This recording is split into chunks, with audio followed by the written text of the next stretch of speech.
तपाईँ बालकोटमै बस्नुहोस्, बरु तपाईँसँग सल्लाह लिन म आफै बालकोट जाउँला, सिंहदरबार मलाई जान दिनुहोस्। बा बालकोटमै बसौँ, बाले बालकोटमै आराम गरौँ। बाका भिजनहरू, बाका सपनाहरू पुरा गर्ने जिम्मेवारी हाम्रो पुस्तालाई दिउँ। सिंहदरबार नजानुहोस्, म बालकोट आउँछु। ती सपनाहरू पुरा गर्नु छ भने सल्लाह लिनका लागि अनुभवी राजनीतिज्ञहरूको सल्लाह हामीलाई चाहिन्छ। अब उहाँहरूलाई आराम दिएर हामी अगाडि बढ्नुपर्नेछ र त्यो प्रतिबद्धता र त्यो आँट सहित हामी यहाँहरू समक्ष आएका छौँ। मलाई सबभन्दा पहिला न्याय प्रणाली फेर्नु छ। यो कस्तो न्याय प्रणाली? मान्छे मरिसक्दा पनि न्याय नपाउने कस्तो न्याय प्रणाली हो? सिंहदरबारको गेट लागेको छ, पास चाहिन्छ तपाईँलाई। भोट हाल्न पास चाहिँदैन, तर समस्या सुनाउन पास चाहिन्छ। कस्तो पास हो त्यो? अब तपाईँहरू आराम गर्नुहोस्। आफू हिँड्दा पनि 2 जना 4 जना 5 जना 6 जना मान्छेहरूले हात समाइदिएर हिँड्नुपर्ने यो दिन तपाईँले दुःख गर्नु परेन भो। अब यो देशको चिन्ता तपाईँ नगर्नुहोस् भो। तपाईको चिन्ताले यो देश कहाँ पुग्यो भन्ने कुरा हामीले देखिसक्यौँ। छेउको श्रीलङ्का पुग्ने नजिकमा सङ्घारमा छौँ भनेर तपाईँ नै भन्दै हुनुहुन्छ भो। अब यो तपाईँको वृद्ध शरीरबाट हामी यो देशलाई श्रीलङ्कातर्फ लान चाहँदैनौँ। तपाईँ आराम गर्नुहोस्, छाप बदल्नुहोस्, हामी देश बदल्छौँ। तपाईँ छाप बदल्नुहोस्, हामी देश बदल्छौँ। तपाईँ चुनाव चिन्ह बदल्नुहोस्, हामी भविष्य बदल्छौँ। तपाईँ आफूले छानेको पार्टी परिवर्तन गर्नुहोस्, हामी यो देश परिवर्तन गर्छौँ। तपाईँ आफ्नो घर माथि भएको झन्डामा त्योभन्दा धेरै माथि यो देशको झन्डा राख्नुहोस्। हामी संसारमा नेपालको झन्डालाई फहराउनेछौँ र स्वाभिमानी नेपालीको छाती कस्तो हुन्छ भन्ने कुरा देखाउँछौँ। आगामी दिनमा त्यो बाटो कहीँ भुलौँला, मलाई यही आँखाले हेरेर सचेत गराउनु होला। म यही आँखा भित्र यो देशको सम्भावना खोज्नको निमित्त टाउकोमा कफन बाँधेर राजनीतिमा आएको छु। सिद्धान्तका मोटा मोटा किताबहरू लेख्नका लागि हाम्रो मसी सकिएको होइन, तर म यहाँ उभिएर छातीमा हात राखेर भन्न सक्छु, गर्वले भन्न सक्छु, मैले आजसम्म तपाईको शिर निहुर्ने एउटा पनि काम गरेको छैन। म गर्दिनँ पनि। भन्नेले के भने, बनाउनेले के बनाए त्यो मलाई याद छैन, तर मलाई यति थाहा छ कि अब यो देश बनाउनु पर्ने छ। त्यसका लागि हामी मैदानमा उभिएका छौँ। हो, फेरि पनि भन्छु, मलाई राजनीति गर्न आउँदैन, तर मलाई दुर्गममा अस्पताल बनाउन आउँछ। मलाई राजनीति गर्न आउँदैन, तर बाढीले बडा बगाएको बस्ती बनाउन आउँछ। मलाई राजनीति गर्न आउँदैन, तर यदि कुनै देशमा महामारी फैलियो अथवा कुनै समस्या पर्यो भने जनताको दुःख सुखमा सँगै उभिएर काँधमा काँध मिलाएर उनको दुःख बाँड्न, साट्न र केही लिन र त्यसलाई समाधान गर्न आउँछ। समस्या परेका नागरिकहरूसँग खडा हुन आउँछ। विदेशमा अलपत्र परेका दाजुभाइ दिदीबहिनीहरूलाई स्वदेशमा ल्याउन आउँछ। राजनीति आउँदैन। जनतालाई विधिको शासन चाहिएको छ, त्यति हो। विधिको शासन चाहिएको छ। अस्पताल जाँदा उपचार होस्, विद्यार्थीले राम्रो शिक्षा पढ्न पाओस्, सार्वजनिक सवारी भरपर्दो बनोस्, आमा बुवाहरूको स्वास्थ्य राम्रो हुन सकोस्, युवाहरूले रोजगारी हासिल गर्न सकुन् र देशका नीति निर्माणको तहमा योग्य र जान्ने मान्छेहरू जान सकुन्, ताकि हामीभन्दा अगाडि आउँदै गरेको भविष्यलाई यो देश स्वर्ग थियो, स्वर्ग नै रहिरहोस्। यति गर्न सकियो भने हामीलाई धेरै केही गर्नु पर्दैन। मलाई राजनीति आउँदैन र मलाई राजनीति गर्नु पनि छैन। मलाई विदेशमा बेचिएको चेरीलाई नेपाल ल्याउन आउँछ, राजनीति आउँदैन। मलाई यहाँ ठगिएको कोही पनि मानिसलाई, त्यो ठगलाई जेलभित्र कोच्न सक्ने नीति बनाउन आउँछ, राजनीति गर्न आउँदैन। विभिन्न विभेदमा परेका नागरिकहरूको सेवा गर्न आउँछ। ऋणको पासोमा नक्कली तमसुक बनाएर आम सर्वसाधारणलाई ठगेकाहरूलाई जेल पुर्याउन आउँछ, राजनीति गर्न आउँदैन। अब पालो आएको छ तिनलाई जेलमा हाल्ने, जसले तपाईँ हाम्रो भविष्य सिङ्गै अन्धकार बनाएर राखेका छन् र आफू विरुद्धको फाइललाई धुलोको चाङमा अख्तियारतिर लुकाएर राखेका छन्। ती फाइल टकटकाउनको लागि म राजनीतिमा आएको छु। यहीका मुख्यमन्त्रीले जिउँदाका आफ्ना कार्यकर्तालाई कति पोसे त्यसको हिसाब कसैले निकाल्ला? सायद निकाल्दैन, किनभने त्यो हिसाब निकाल्ने ठाउँमा आफ्नो कार्यकर्ता भर्ना गरेर राखेका छन्। स्वर्गमा पुगेका आफ्ना बाउका नाममा समेत राज्य कोषको दुरुपयोग गर्दा टुलु हेऱ्यौँ हामीले। राजनीतिलाई मागी खाने भाँडो बनाएर, आफ्ना कार्यकर्तालाई पोस्ने भाँडो बनाएर अनि सधैँ टन्नै कार्यकर्ताहरू जम्मा गराएर जिन्दगीभरि आफू बाँचुन्जेल आफ्नो भोटलाई सुरक्षित गराएर हामीलाई प्लेन चढाएर विदेश पठाउनेहरूको यो सिलसिला नरोकिएसम्म हामी रोकिँदैनौँ। अब जान्नेलाई छान्ने। हामीले कम्युनिजम पनि हेऱ्यौँ, सोसियलिजम पनि हेऱ्यौँ, विभिन्न इजमहरू हेऱ्यौँ, मार्क्सिजम, लेनिनिजम, माओइजम, तर एकपटक टुरिज्मलाई राम्रोसँग हेर्न सकेका छौँ। अब टुरिज्मको कुरा गरौँ, अन्य इजमको कुरा गरेर अब केही हुनेवाला छैन। नेपाली जनताहरू आन्दोलनको निरन्तर सिलसिलाबाट थाकेका छन्। पटक पटक भएका आन्दोलनबाट हामीलाई चाहिने जति सबै दिइयो भनिएको छ। अब अवस्था बदल्नका लागि हामी अगाडि बढ्छौँ। हामी बन्दुक होइन, विचार बोकेर मैदानमा आएका छौँ। मलाई विश्वास छ बन्दुकले गर्न नसकेको काम विचारले गर्नेछ। भ्रष्ट नेताहरूले कोठाभित्र गरेको सिग्नेचरले होइन। धेरै मानिसले भन्छन् कि राजनीतिको यो यात्रा असाध्यै कठिन छ, यो यात्रातिर नलागेको भए पनि हुन्थ्यो, पार्टी नखेलेको भए पनि हुन्थ्यो भनेर मलाई धेरैले भन्नुहुन्छ। अझ राम्रोसँग चाहिँ नि चाकडी गर्न सके, त्यहाँको कुनै मन्त्री बनेर बस्ने सुविधा पनि थियो होला। तर यो व्यथितिको एउटा साक्षी बनेर त्यहाँ हस्ताक्षर गर्ने बाटो मैले रोजिनँ। यो कठिन भए पनि तपाईँहरूको विश्वास लिएर पार्टी निर्माण गरेर नयाँ आयाम थप्ने यो निर्णय गर्न म यहाँ आएको छु। नगर्नेका लागि दिन गन्तीका आधारमा हिसाब गरेर तिराउँछौँ, छिटो गर्नेलाई पुरस्कृत गर्छौँ। अब ठुलो ठुलो हेरेर बस्दैनौँ। विकास निर्माणको कार्यलाई गुणस्तरीय तरिकाले अगाडि बढाउनको निमित्त हामीले विज्ञ टोलीहरू गठन गरेका छौँ। तपाईँलाई झुक्क्याएर हामीलाई एउटा पनि मत चाहिँदैन। बुझाएर, देखाएर, मनाएर मात्रै हामी यहाँहरूको मत लिनेछौँ। कुनै पनि विषय यदि प्रक्रियाभन्दा बाहिर गएर जनमत मात्र प्राप्त गर्ने हिसाबले ल्याइयो, कुरा गरियो, भोट मात्र कमाउने हिसाबले गरियो भने त्यो आम सर्वसाधारणको भोटको अनादर हुन्छ। राष्ट्रिय स्वतन्त्र पार्टी झ्यालबाट, जस्केलाबाट आउने सोच राख्ने पार्टी होइन। हामी जनताको आवाज सुन्छौँ। जनताको आवाज एकातिर, नेताको आवाज अर्कोतिर हुन सक्दैन। यसर्थमा हामी हाम्रै मञ्चमा, हाम्रै प्लेटफर्ममा, हाम्रै पार्टीमा तपाईँहरूको आवाज सुन्न चाहन्छौँ। हामी अब के चाहिन्छ र के चाहिँदैन भन्ने कुरा अन्त कहीँ होइन, हाम्रै पार्टीभित्र सुन्न चाहन्छौँ र हाम्रो पार्टीभित्र रहेर 50% प्लस 1 जनाले जे भन्नुहुन्छ हामी त्यही आवाजलाई आफ्नो आवाज बनाएर जानेछौँ। दिदी मिचेर भोट पाउनका लागि मात्र यो नारा हामीले लिएका छैनौँ। यो कुरामा स्पष्ट हुन म सबैलाई अनुरोध गर्न चाहन्छु। न्यायालय भित्रको व्यथिति हो। बढीभन्दा बढी आम सर्वसाधारणहरू न्याय पाउन आफू कहाँ आएको मलाई सम्झना छ। यसकारणले पार्टीको कोटाबाट न्यायाधीश हुने जुन परम्परा रहिरहन्छ, तबसम्म हामी आम सर्वसाधारणले कहिल्यै पनि न्याय पाउँदैनौँ। हामी जनतालाई पास चाहिने, जनताको गुनासो सुन्नका लागि पर्खाल लाग्ने त्यस्ता पर्खालहरू भत्काएर जनतालाई 24 घण्टा सेवा दिने त्यस्तो एउटा संयन्त्रको निर्माण गर्नेछौँ, जहाँ स्वदेशमा मात्र होइन विदेशमा रहेका आपतमा परेका नेपालीहरूले पनि 24 घण्टा आफ्नो सेवा पाउनेछन्, आफ्नो समस्या राख्न पाउनेछन्। हाम्रा सीमाहरू सुरक्षित छैनन्, हाम्रा पिल्लरहरू फालिएका छन्। के हाम्रा सुरक्षाकर्मीहरू कुनै उच्च पदस्थ भिभिआइपीको भान्सामा खाना पकाउनका लागि राज्यको तलब सुविधा लिएका हुन्? होइनन्। सरकारी सेवामा देखिएको यो नाङ्गो नाचलाई एक रातमा रोक्न सकिन्छ कसैले चाह्यो भने? एक रात पनि लाग्दैन। आज कुनै पनि सरकारी सेवामा सेवा लिन जाँदाखेरि सेवाग्राहीले भोग्नु परेको शास्ति हाम्रो प्रमुख समस्या हो। यस्तो मान्छे देखियोस् यहाँ, कम्तीमा त्यसले यातायात र मालपोत मात्र ठिक गरेर देखाइदियोस् मलाई। यातायात र मालपोत यो देशको सम्पूर्ण संयन्त्र लगाओस् र मलाई मात्र यातायात र मालपोत ठिक गरेर कसैले देखाइदियोस्। मलाई राजनीतिमा आउनु थिएन। मैले बारम्बार टेलिभिजनबाट चुनौती दिएँ।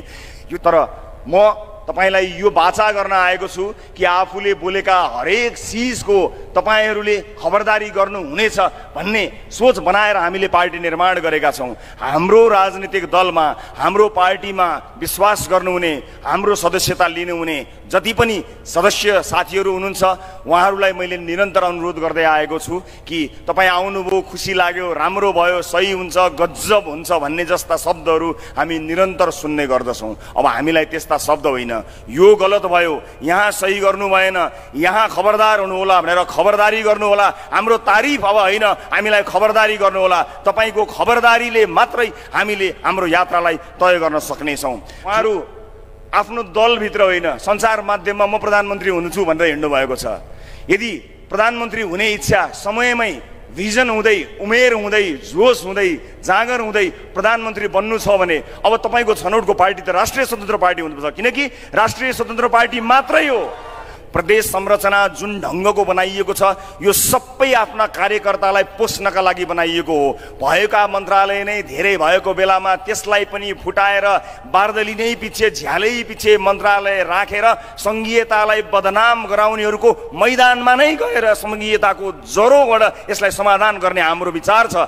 हावामा यतिकै भनिदिएर त्यसलाई होइन कि ज्वरोमा नै पुगेर जसरी यसलाई बदनाम गराइयो, जसरी यसलाई दोहन गर्ने माध्यम बनाइयो, त्यसलाई समाधान गर्नको निमित्त हामी आएका छौँ।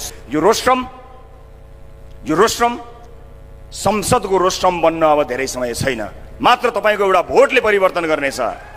यो रोस्ट्रम संसदको रोस्ट्रम बन्नको निमित्त तपाईँले आफ्नो मत परिवर्तन गर्नुपर्ने हुन्छ। मलाई नमस्कार,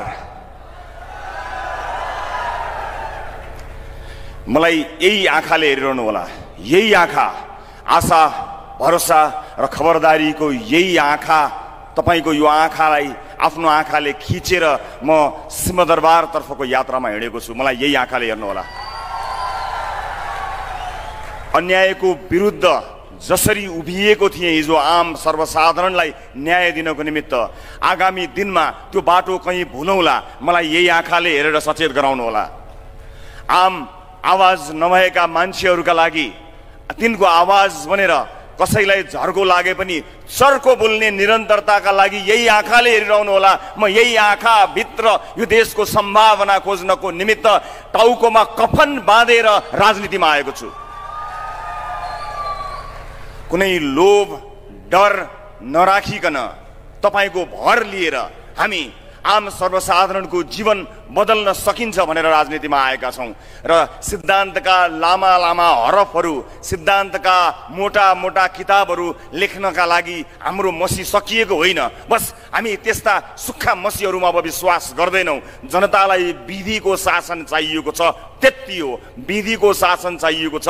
अस्पताल जाँदा उपचार होस्, विद्यार्थीले राम्रो शिक्षा पढ्न पाओस्, सार्वजनिक सवारी भरपर्दो बनोस्, आमा बुवाहरूको स्वास्थ्य राम्रो हुन सकोस्, युवाहरूले रोजगारी हासिल गर्न सकुन् र देशका नीति निर्माणको तहमा योग्य र जान्ने मान्छेहरू जान सकुन्, ताकि हामीभन्दा अगाडि आउँदै गरेको भविष्यलाई यो देश स्वर्ग थियो स्वर्ग नै रहिरहोस्। यति गर्न सकियो भने हामीलाई धेरै केही गर्नु पर्दैन।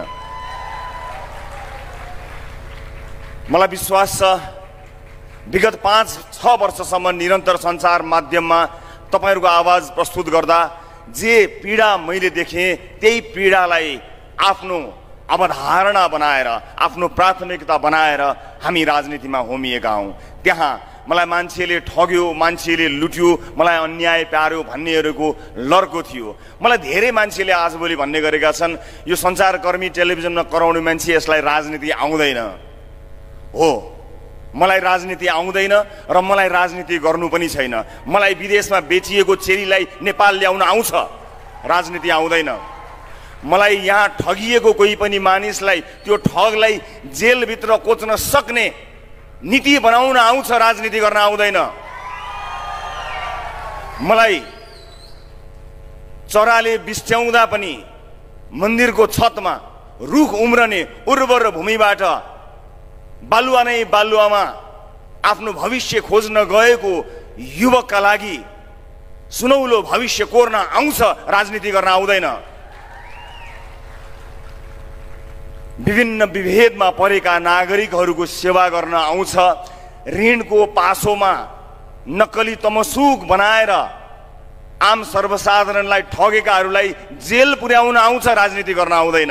र आज पनि आज पनि एउटा सानो कार्यक्रमका माध्यमबाट आम सर्वसाधारणलाई दुःख दिनेहरू दर्जनौंको संख्यामा यतिखेर जेलको हावा खाइरहेका छन्। अब पालो आएको छ तिनलाई जेलमा हाल्ने जसले तपाईँ हाम्रो भविष्य सिङ्गै अन्धकार बनाएर राखेका छन् र आफू विरुद्धको फाइललाई धुलोको चाङमा अख्तियारतिर लुकाएर राखेका छन्। ती फाइल टकटकाउनको लागि म राजनीतिमा आएको छु।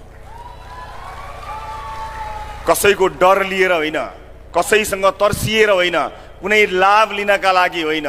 साँच्चै नै नेपाली जनताले सपनै देख्न बिर्से। त्यो बिर्सिएको सपनालाई अब बिउजाउनु छ हामीले। हामीलाई समस्या यो छ कि समस्या के हो भन्ने पनि थाहा नपाउने युगमा हामीलाई लिएर गएका छन्। त्यसका लागि हामी यहाँ उपस्थित भएका छौँ। यहीँको कुराकानी गर्दाखेरि यति धेरै मानिसहरू यहाँ जम्मा भएका छौँ, तर यहीँका मुख्यमन्त्रीले जिउँदाका आफ्ना कार्यकर्तालाई कति पोसे त्यसको हिसाब कसैले निकाल्ला? सायद निकाल्दैन, किनभने त्यो हिसाब निकाल्ने ठाउँमा आफ्नो कार्यकर्ता भर्ना गरेर राखेका छन्। स्वर्गमा पुगेका आफ्ना बाउका नाममा समेत राज्य कोषको दुरुपयोग गर्दा टुलु हेर्यौँ हामीले र उनका स्वर्गवासी बुवा एक दिन मेरो सपनामा आएर भन्नुभयो स्वर्गवासी बुवा मेरो सपनामा आएर र भन्नुभयो, बाबु यो त अति भयो। उहाँको बुवाले, स्वर्गवासी बुवाले सपनामा भन्नुभएको त्यो आवाज सुनेर म राजनीतिमा आएको छु। त्यस्ता धेरै बुवाहरूको आवाज सुनेर राजनीतिलाई मागी खाने भाँडो बनाएर, आफ्ना कार्यकर्तालाई पोस्ने भाँडो बनाएर अनि सधैँ टन्नै कार्यकर्ताहरू जम्मा गराएर जिन्दगीभरि आफू बाँचुन्जेल आफ्नो भोटलाई सुरक्षित गराएर हामीलाई प्लेन चढाएर विदेश पठाउनेहरूको यो सिलसिला नरोकिएसम्म हामी रोकिँदैनौँ। अब जान्नेलाई छान्ने। यहाँ यति धेरै सम्भावना भएको ठाउँ यो पोखरा, अझ विशेष गरेर जोसँग मेरो पुरानो लामो सम्बन्ध छ।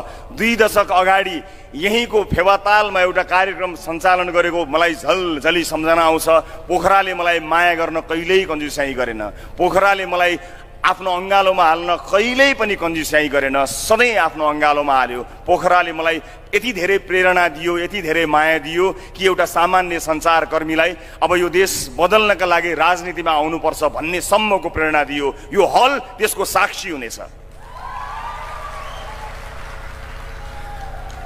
यहाँ हामीलाई वाद के हो, तिमीहरूको सिद्धान्त के हो भनेर पटक पटक खेद्ने काम चलिरहन्छ।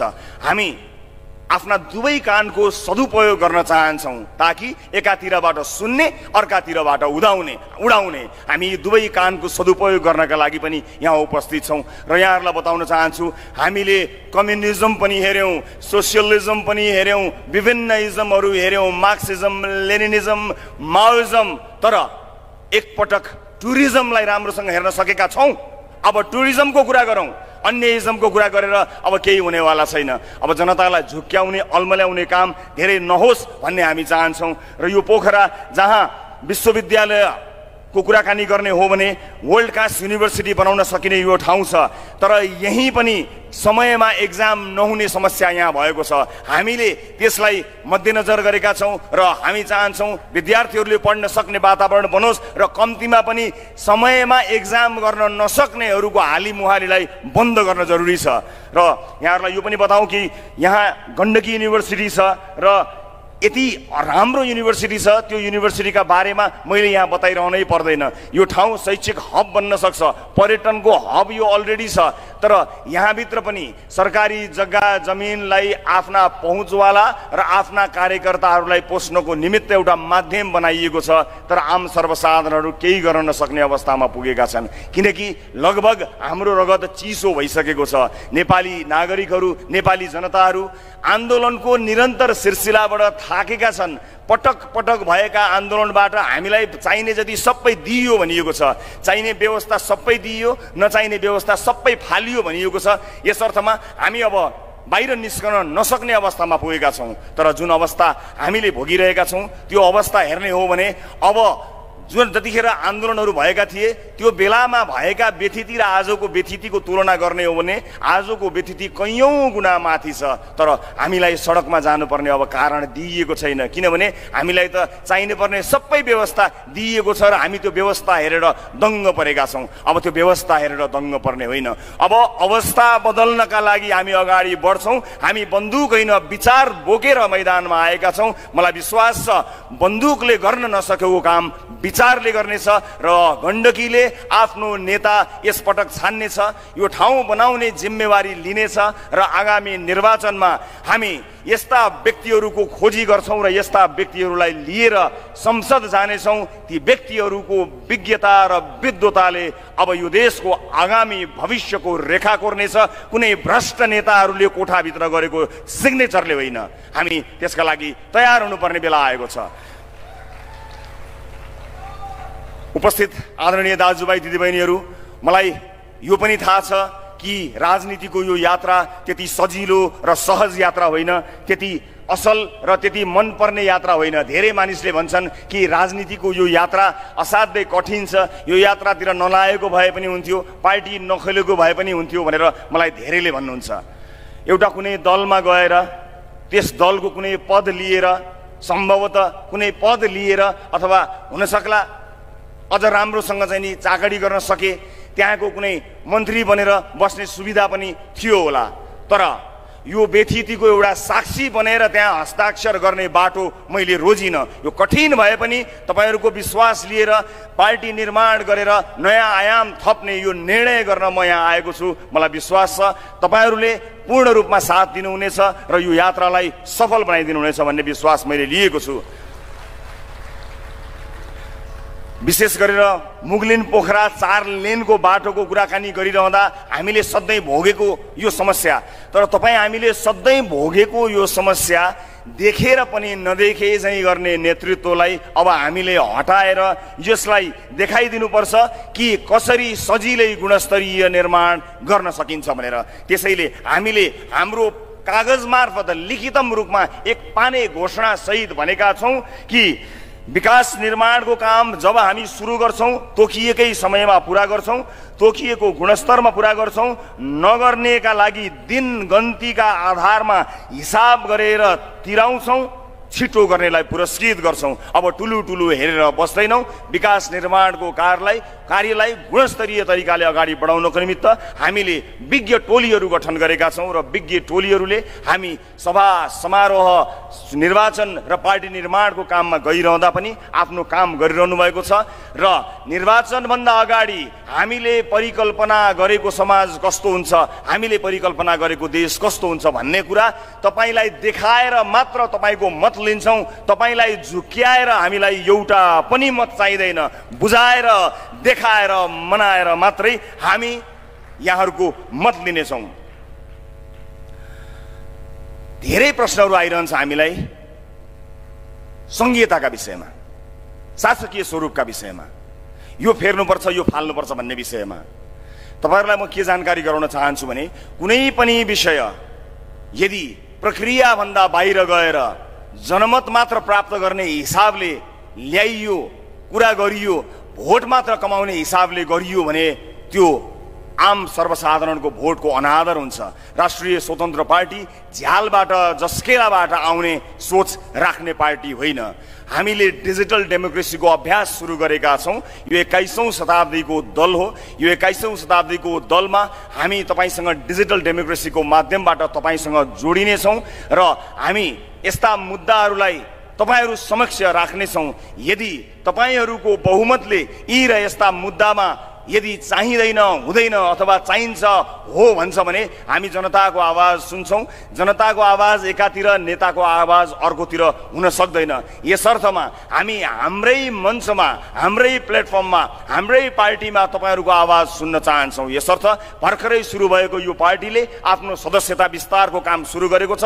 हामी अब के चाहिन्छ र के चाहिँदैन भन्ने कुरा अन्त कहीँ होइन, हाम्रै पार्टीभित्र सुन्न चाहन्छौँ र हाम्रो पार्टीभित्र रहेर 50% प्लस 1 जनाले जे भन्नुहुन्छ हामी त्यही आवाजलाई आफ्नो आवाज बनाएर जानेछौँ। यसकारणले विधि मिचेर भोट पाउनका लागि मात्र यो नारा हामीले लिएका छैनौँ। यो कुरामा स्पष्ट हुन म सबैलाई अनुरोध गर्न चाहन्छु र तपाईँलाई यो पनि बताउँ कि 5-6 वर्षसम्म निरन्तर कार्यक्रम सञ्चालन गर्दा जो आम सर्वसाधारण आउनुभयो म कहाँ, उहाँहरूको मुद्दा कम्प्लिटली फरक मुद्दा थियो। उहाँहरू अलग मुद्दा लिएर हामी कहाँ आउनुभएको थियो। मलाई कसैले ठग्यो भनेर आउनुभएको थियो, मलाई विभेदमा पार्यो भनेर आउनुभएको थियो, मलाई विभिन्न किसिमको लान्छनामा पारी मलाई झुक्यायो भन्न आउनुभएको थियो, मलाई वैदेशिक रोजगारीमा जाँदा ठग्यो भन्नुभएको थियो, मेरो पासपोर्ट राख्यो भन्नुभएको थियो। उहाँहरूले जे मलाई भन्नुभयो त्यसैलाई प्राथमिकता बनाएर हामीले आफ्नो कार्यक्रमहरू अगाडि ल्याएका छौँ र निर्वाचन अगाडि अझ त्यसलाई परिष्कृत गर्दै पार्टी निर्माणलाई पूर्णता प्रदान गरिसकेपछि राजनैतिक दस्तावेजका माध्यमबाट हामी आफ्ना कुराहरू हुन सके जति अझ बढी प्रष्ट पार्नेछौँ र सबैभन्दा बढी फेर्नुपर्ने चिज भनेको न्यायालय भित्रको व्यथिति हो। बढीभन्दा बढी आम सर्वसाधारणहरू न्याय पाउन आफू कहाँ आएको मलाई सम्झना छ। यसकारणले पार्टीको कोटाबाट न्यायाधीश हुने जुन परम्परा रहिरहन्छ तबसम्म हामी आम सर्वसाधारणले कहिल्यै पनि न्याय पाउँदैनौँ। हो, मलाई सबभन्दा पहिला न्याय प्रणाली फेर्नु छ। यो कस्तो न्याय प्रणाली? मान्छे मरिसक्दा पनि न्याय नपाउने कस्तो न्याय प्रणाली हो? आज तपाईलाई दुःख पर्यो भने तपाईको जाने ठाउँ छैन, सिंहदरबारको गेट लागेको छ, पास चाहिन्छ तपाईलाई। भोट हाल्न पास चाहिँदैन तर समस्या सुनाउन पास चाहिन्छ। कस्तो पास हो त्यो? हामी जनतालाई पास चाहिने, जनताको गुनासो सुन्नका लागि पर्खाल लाग्ने त्यस्ता पर्खालहरू भत्काएर जनतालाई 24 घण्टा सेवा दिने त्यस्तो एउटा संयन्त्रको निर्माण गर्नेछौँ जहाँ स्वदेशमा मात्र होइन विदेशमा रहेका आपतमा परेका नेपालीहरूले पनि 24 घण्टा आफ्नो सेवा पाउनेछन्, आफ्नो समस्या राख्न पाउनेछन्। त्यस्तो संयन्त्रको हामीले विचार गरेका छौँ र हामीले अहिले सशस्त्र प्रहरी बललाई सीमा सुरक्षामा खटाउने अवधारणा ल्याएका छौँ। हाम्रा सीमाहरू सुरक्षित छैनन्, हाम्रा पिल्लरहरू फालिएका छन्। के हाम्रा सुरक्षाकर्मीहरू कुनै उच्च पदस्थ भिभिआइपीको भान्सामा खाना पकाउनका लागि राज्यको तलब सुविधा लिएका हुन्? होइनन्। तिनलाई सिमानामा खडा गर्नु हाम्रो दायित्व हुनेछ। हामीले त्यो अवधारणा ल्याएका छौँ। हामीले ल्याएको अवधारणामा यो देशको सबैभन्दा ठुलो हिस्सा, बजेटको सबैभन्दा ठुलो हिस्सा शिक्षा प्रणालीमा हुनेछ। शिक्षा प्रणालीलाई चुस्त बनाएर एकै स्तरका कक्षा कोठाहरू सञ्चालन गरी चुस्त विद्यार्थीहरू उत्पादन गर्न सकियो भने देशको भविष्य उज्जवल हुन्छ भन्ने कुरामा हामीलाई शङ्का छैन। सरकारी सेवामा देखिएको यो नाङ्गो नाचलाई एक रातमा रोक्न सकिन्छ कसैले चाह्यो भने? एक रात पनि लाग्दैन। आज कुनै पनि सरकारी सेवामा सेवा लिन जाँदाखेरि सेवाग्राहीले भोग्नु परेको शास्ति हाम्रो प्रमुख समस्या हो। आज मैले चुनौतीका साथ टेलिभिजनको स्क्रिनबाट पनि भनेको थिएँ र यहीँबाट पनि भन्न चाहन्छु, एउटा त्यस्तो मान्छे देखियोस् यहाँ, कम्तीमा त्यसले यातायात र मालपोत मात्र ठिक गरेर देखाइदियोस् मलाई। यातायात र मालपोत यो देशको सम्पूर्ण संयन्त्र लगाओस् र मलाई मात्र यातायात र मालपोत ठिक गरेर कसैले देखाइदियोस्। मलाई राजनीतिमा आउनु थिएन। मैले बारम्बार टेलिभिजनबाट चुनौती दिएँ। यो देशको राष्ट्र बैङ्कको सम्पूर्ण ढुकुटी लगाइयोस् र यो देशका मालपोत र यातायात ठिक गरेर देखाइयोस् मैले भने ठिक गर्न सकेनन्। सुन्दै नसुन्ने मात्र होइन, अब जति कराए पनि यो कराइरहन्छ। जनताहरूको गुनासो सुनेर के फाइदा हुन्छ र भनेर निरन्तर आसेपासे पोस्ने क्रम जब रोकिएन त्यसपछि लाग्यो अब यो प्रश्न सोध्ने सजिलो काम अब धेरै लामो समय गर्नु छैन। अब प्रश्न सोध्ने कामबाट मैले सन्यास लिएर आएको छु, बिदा लिएर आएको छु। अब म प्रश्न सोध्ने होइन, जवाफ दिने ठाउँमा पुग्नेछु। र यो मञ्चमा उभिएर म तपाईलाई यति चाहिँ भन्न सक्छु कि प्रश्न सोध्ने ठाउँबाट जवाफ दिने ठाउँमा जाँदैछु। जवाफ दिने मात्र होइन, समाधान सहितको जवाफ दिने बाचामा आज यहाँहरू समक्ष गर्न चाहन्छु। यो मञ्चमा बसेर यो देशका दिग्गजभन्दा दिग्गज नेताहरूले धेरै भाषणहरू दिनुभयो होला, धेरै कुराहरू तपाईँले सुन्नुभयो होला। यो मञ्चमा उभिएर भन्ने कुराहरू धेरै मानिसहरूले भनिसके होलान्। तपाईँका कानभित्र ती शब्दहरू नयाँ नलाग्लान्। म अर्को नयाँ नेता बनेर यहाँ उभिएको पनि हुन सक्दछु। यी शब्दहरू तपाईँले पहिल्यै सुनिसकेका, सुनेर पनि नपत्याएका, वाक्क भएका शब्दहरू हुन सक्दछन्। तर म तपाईलाई यो बाचा गर्न आएको छु कि आफूले बोलेका हरेक चिजको तपाईहरूले खबरदारी गर्नु हुनेछ भन्ने सोच बनाएर हामीले पार्टी निर्माण गरेका छौं। हाम्रो राजनीतिक दलमा, हाम्रो पार्टीमा विश्वास गर्नुहुने, हाम्रो सदस्यता लिनुहुने जति पनि सदस्य साथीहरू हुनुहुन्छ उहाँहरूलाई मैले निरन्तर अनुरोध गर्दै आएको छु कि तपाईँ आउनुभयो, खुसी लाग्यो, राम्रो भयो, सही हुन्छ, गजब हुन्छ भन्ने जस्ता शब्दहरू हामी निरन्तर सुन्ने गर्दछौँ। अब हामीलाई त्यस्ता शब्द होइन, यो गलत भयो, यहाँ सही गर्नु भएन, यहाँ खबरदार हुनुहोला भनेर खबरदारी गर्नुहोला। हाम्रो तारिफ अब होइन, हामीलाई खबरदारी गर्नुहोला। तपाईको खबरदारीले मात्रै हामीले हाम्रो यात्रालाई तय गर्न सक्नेछौँ। ठुला ठुला नेताहरूका ठुला ठुला भाषणहरू हामीले नसुनेका होइनन्। अब ती ठुला ठुला भाषण गर्नुहुने नेताहरूलाई म भन्न चाहन्छु, अब तपाईहरू आराम गर्नुहोस्। आफू हिँड्दा पनि 2 जना 4 जना 5 जना 6 जना मान्छेहरूले हात समाइदिएर हिँड्नुपर्ने यो दिन तपाईले दुःख गर्नु परेन भो। अब यो देशको चिन्ता तपाईँ नगर्नुहोस् भो। तपाईको चिन्ताले यो देश कहाँ पुग्यो भन्ने कुरा हामीले देखिसक्यौं। छेउको श्रीलङ्का पुग्ने नजिकमा सङ्घारमा छौं भनेर तपाईँ नै भन्दै हुनुहुन्छ भो। अब यो तपाईको वृद्ध शरीरबाट हामी यो देशलाई श्रीलङ्कातर्फ लान चाहदैनौँ। तपाईँ आराम गर्नुहोस्, तपाईँ बालकोटमै बस्नुहोस्। बरु तपाईँसँग सल्लाह लिन म आफै बालकोट जाउँला, सिंहदरबार मलाई जान दिनुहोस्। बालकोटमै बसौँ, बाले बालकोटमै आराम गरौँ। बाका भिजनहरू, बाका सपनाहरू पुरा गर्ने जिम्मेवारी हाम्रो पुस्तालाई दिउँ। सिंहदरबार नजानुहोस्, म बालकोट आउँछु। ती सपनाहरू पुरा गर्नु छ भने सल्लाह लिनका लागि अनुभवी राजनीतिज्ञहरूको सल्लाह हामीलाई चाहिन्छ। अब उहाँहरूलाई आराम दिएर हामी अगाडि बढ्नुपर्नेछ र त्यो प्रतिबद्धता र त्यो आँट सहित हामी यहाँहरू समक्ष आएका छौँ। केही युवा नेताहरू हुनुहुन्छ जो अब युवा पनि रहनु भएन, अझै पनि उहाँहरू आफ्नो दलभित्र होइन सञ्चार माध्यममा म प्रधानमन्त्री हुन्छु भनेर हिँड्नु भएको छ। यदि प्रधानमन्त्री हुने इच्छा समयमै भिजन हुँदै, उमेर हुँदै, जोस हुँदै, जाँगर हुँदै प्रधानमन्त्री बन्नु छ भने अब तपाईँको छनौटको पार्टी त राष्ट्रिय स्वतन्त्र पार्टी हुनुपर्छ, किनकि राष्ट्रिय स्वतन्त्र पार्टी मात्रै हो। यदि कुनै युवालाई पार्टीको सभापति हुनु छ र यो देशको प्रधानमन्त्री हुनु छ भने उसको चोइस, उसको छनौट अब राष्ट्रिय स्वतन्त्र पार्टी मात्रै हो, अर्को कुनै पार्टी छैन।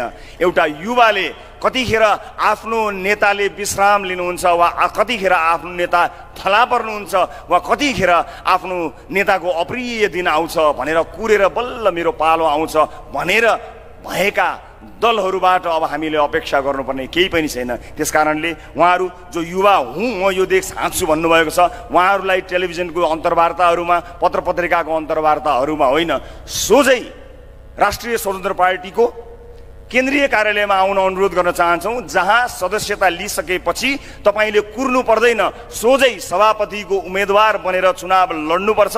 टीका चाहिँ हामी लाउँदैनौँ। यदि हाम्रा सदस्यहरूले तपाईँलाई जिताउनु भयो भने तपाईँ नै हो हाम्रो सभापति, कोही मान्छेको मृत्यु कुर्नु पर्दैन। म स्पष्ट पार्न चाहन्छु सबैजनालाई। र यहाँ उपस्थित आदरणीय दाजुभाइ दिदीबहिनीहरू, हामीले पार्टी निर्माणको क्रमलाई अगाडि बढाउनु छ, तर देशमा जुन ढङ्गका पार्टीहरू निर्माण भएका छन् त्यस ढङ्गबाट यो मुलुकको नेतृत्व हुन नसक्ने देखेर हामीले आफूले गर्दा गर्दैको पेसालाई चटक्कै छोडेर यो गाह्रो तर सम्भव बाटोमा हामी आएका छौँ। यहाँ आइरहँदा म तपाईँलाई यति अनुरोध गर्न चाहन्छु यो भेलामा कि हामीले सोचेको अवधारणा घरै पछि नेता, टोलै पछि नेता, चिया पसलै पछि नेता, कफी सपकै पछि नेता, भट्टी नै पछिको नेताको अवधारणालाई छोडेनौँ भने हामी अब धेरै पछि पर्छौँ। राष्ट्रिय स्वतन्त्र पार्टीमा सहभागी हुने जम्मा 2वटा उपाय छ, जस्ट 2वटा उपाय छ। एउटा नेता बन्ने, अर्को भोटर बन्ने, बाँकी के पनि नबन्ने। 5 वर्षमा एकपटक गएर भोट हाल्ने, विद्यार्थीहरूले पढ्ने, श्रमिकहरूले काम गर्ने, किसानहरू खेतमै रहने, शिक्षकहरू पढाउन जाने, पेसा र व्यवसाय गर्ने मानिसहरू आफ्नो पेसा र व्यवसायमा रहने, त्यसपछि बाँकी जसलाई नेतृत्व गर्न मन छ त्यसले हाम्रा विभिन्न समितिहरूमा बसेर, जम्मा 5वटा समिति मात्र बनाएका छौँ हामीले केन्द्रदेखि वडासम्म, ती समितिहरूमा बसेर नेतृत्व गर्न चाहनुहुन्छ भने ती समितिमा आउनुहोस् र नेतृत्व गर्नुहोस्। तर विभिन्न भातृ सङ्गठनहरू खडा गरेर देशका महत्त्वपूर्ण ठाउँहरूको जागिर मिलाइदिने जुन परम्परा छ त्यसलाई जरैबाट उखेल्नको निमित्त हामीले जम्मा यही अवधारणा ल्याएका छौँ कि अब घरै पिछेको नेता स्वीकार्य छैन। अब कि नेता बन्नुहोस् कि त भोटर बन्नुहोस्, भोटर बन्नुहोस् 5 वर्षमा एक पटक मात्र भोट हाल्न आउनु भए हुन्छ। अब यो देश हामी बनाउँछौँ, अब यो देश हामी बनाउँछौँ। र यहाँबाट अब आजको यो भेलाले मलाई विश्वास छ क्षमतावान मान्छे चुन्नको निमित्त एउटा तदर्थ समिति गठन गर्नेछ। त्यो तदर्थ समितिको काम यही रहन्छ कि यहाँको माटो सुहाउँदो, यहाँको बाटो सुहाउँदो र यहाँको भविष्यको मार्ग कोर्न सक्ने नेतृत्व यहाँबाट चुनिनेछ, छानिनेछ।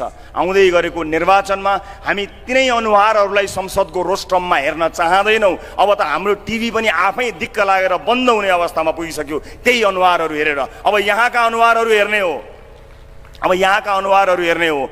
प्रदेश संरचना जुन ढङ्गको बनाइएको छ यो सबै आफ्ना कार्यकर्तालाई पोस्नका लागि बनाइएको हो। भएका मन्त्रालय नै धेरै भएको बेलामा त्यसलाई पनि फुटाएर बार्दली नै पछि झ्यालै पछि मन्त्रालय राखेर सङ्घीयतालाई बदनाम गराउनेहरूको मैदानमा नै गएर सङ्घीयताको जरोबाट यसलाई समाधान गर्ने हाम्रो विचार छ। हावामा यतिकै भनिदिएर त्यसलाई होइन कि जरोमा नै पुगेर जसरी यसलाई बदनाम गराइयो, जसरी यसलाई दोहन गर्ने माध्यम बनाइयो त्यसलाई समाधान गर्नको निमित्त हामी आएका छौँ। समाधान गर्नको निमित्त त्यो पनि जरैबाट। यसर्थमा मलाई विश्वास छ अब हामीले बोल्ने कला भन्दा पनि काम गर्ने कलाको विकास गर्नुपर्ने हुन्छ। मञ्चमा आएर भोट कमाउने भाषण गर्ने अभ्यास मलाई छैन। भर्खर नेता भएको छु तर एउटा प्रतिबद्धता र आँट बोकेर आएको छु कि आम नागरिकका दुःख पीडा आँसु मैले देखेको छु। म ती आँखाबाट खसेका आँसुलाई पुछेर त्यहाँकाहरूमा सपना भर्न सकौँ, उहाँहरूमा एउटा आशा भर्न सकौँ, त्यही आँट बोकेर यहाँहरू समक्ष आएको छु। त्यस्ता मानिसहरू चुन्नको निमित्त आएको छु। म राजनीतिमा आफूसँग भएका मान्छेहरूको ठुलो झुन्ड जमात बोकेर आएको छैन, आफ्ना शुभचिन्तक समर्थकहरूको ठुलो झुन्ड बोकेर आएको छैन। म त यत्तिकै केही साथीहरूसँग आँट लिएर आएको छु जहाँबाट यहाँहरू सबैलाई ल्याउन सकियोस्, जोड्न सकियोस्। आफ्ना व्यक्तिहरू, आफ्ना परिवारका मान्छेहरूलाई साथमा लिएर आएको छैन। म खाली हात एउटा हृदय बोकेर आएको छु, राष्ट्रप्रेम छातीमा बोकेर आएको छु कि यो देश सधैँ यस्तै रहन सक्दैन, यो त अति भयो, यसलाई रोक्नुपर्छ भनेर आएको छु। मलाई विश्वास छ यो हृदय र यहाँभित्र रहेको इमान्दारी तपाईको हृदयसम्म पुग्नेछ र त्यसले काम गर्नेछ र तपाईका ठाउँमा रहेका इमान्दार राष्ट्रप्रेमी मानिसहरू, भिजनरी मानिसहरू अब देखा पर्नेछन् र घण्टी चुनाव चिन्ह लिएर उनीहरू भ्रष्टाचारीहरूको दिमागमा घण्टी बजाउनको निमित्त संसदमा छिर्नेछन्। त्यो दिन धेरै टाढा छैन, मैले आज त्यो दिन देखिरहेको छु। यो रोस्ट्रम संसदको रोस्ट्रम बन्न अब धेरै समय छैन, मात्र तपाईको एउटा भोटले परिवर्तन गर्नेछ।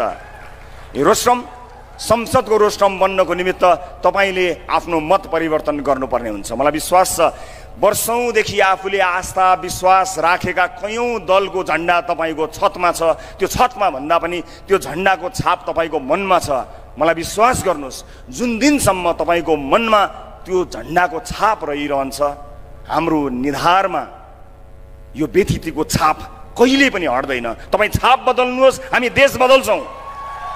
तपाईँ छाप बदल्नुहोस्, हामी देश बदल्छौँ। तपाईँ चुनाव चिन्ह बदल्नुहोस्, हामी भविष्य बदल्छौँ। तपाईँ आफूले चाहेको पार्टी परिवर्तन गर्नुहोस्, हामी यो देश परिवर्तन गर्छौँ।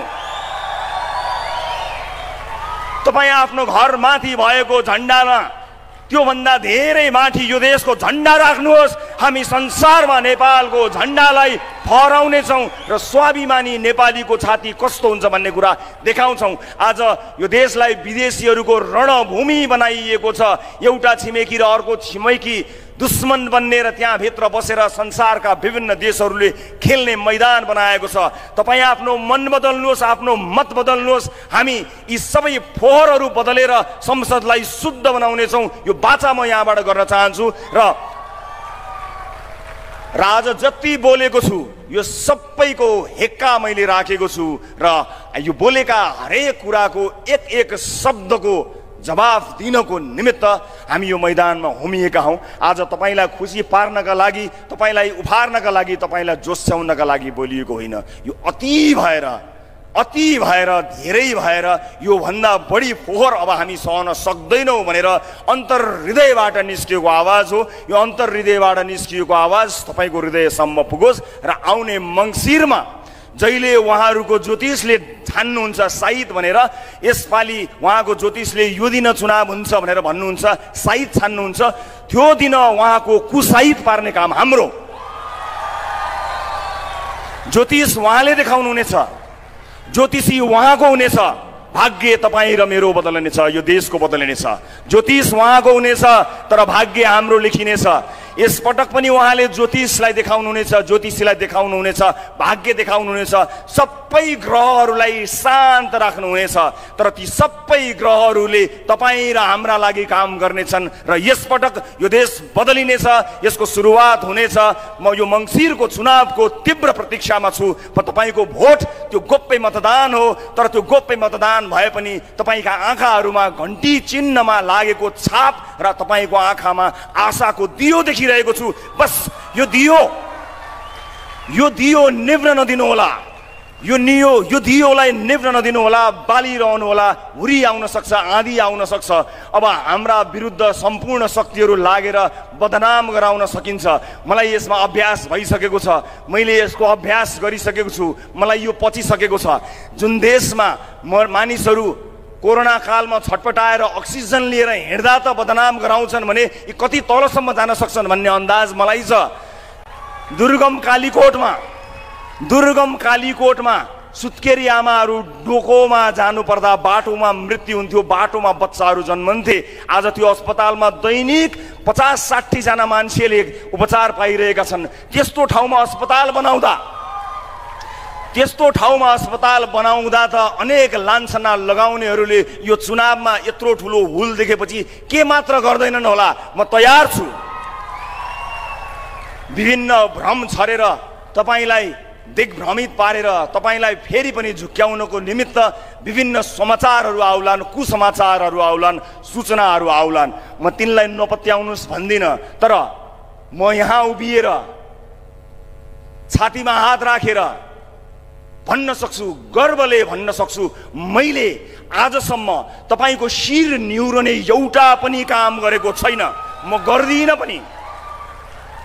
भन्नेले के भने, बनाउनेले के बनाए त्यो मलाई याद छैन, तर मलाई यति थाहा छ कि अब यो देश बनाउनु पर्नेछ। त्यसका लागि हामी मैदानमा उभिएका छौँ। हो, फेरि पनि भन्छु, मलाई राजनीति गर्न आउँदैन, तर मलाई दुर्गममा अस्पताल बनाउन आउँछ। मलाई राजनीति गर्न आउँदैन, तर बाढीले बडा बगाएको बस्ती बनाउन आउँछ। मलाई राजनीति गर्न आउँदैन, तर यदि कुनै देशमा महामारी फैलियो अथवा कुनै समस्या पर्यो भने जनताको दुःख सुखमा सँगै उभिएर काँधमा काँध मिलाएर उनको दुःख बाँड्न, साट्न र केही लिन र त्यसलाई समाधान गर्न आउँछ। समस्या परेका नागरिकहरूसँग खडा हुन आउँछ। विदेशमा अलपत्र परेका दाजुभाइ दिदीबहिनीहरूलाई स्वदेशमा ल्याउन आउँछ। राजनीति आउँदैन। यति जानेर यदि विदेशमा भएका नागरिकलाई सेवा दिन जानेर अलपत्र परेकी चेलीलाई बचाएर बगेको बस्तीहरूलाई फेरि बनाइदिएर दुर्गममा अस्पताल बनाइदिएर युवाहरूको आवाजमा आवाज मिलाइदिएर विभिन्न विभेदमा परेका नागरिकको पक्षमा उभिएर राजनीति हुन्छ भने मलाई यो राजनीति स्वीकार्य छ। यदि होइन भने मलाई राजनीति आउँदैन। नजानेको राजनीति गरेर आज अब हामी यो देशको राजनीति फेर्न आएका छौँ। मलाई विश्वास छ यो साथ निरन्तर रहिरहनेछ र यो विश्वासलाई म कायम राख्दै देशका कुना काप्चामा जान चाहन्छु, जहाँ तपाईहरू जस्तै आशा र भरोसा भरिएका आँखासँग आँखा जुधाएर भन्न सक्नेछु कि हो, अब यो देशको भविष्य बदल्ने जिम्मेवारी तपाईँ हाम्रो काँधमा छ। तपाईँ आफ्नो मत बदल्नुहोस्, हामी तपाईँको भविष्य बदल्छौँ। नमस्कार।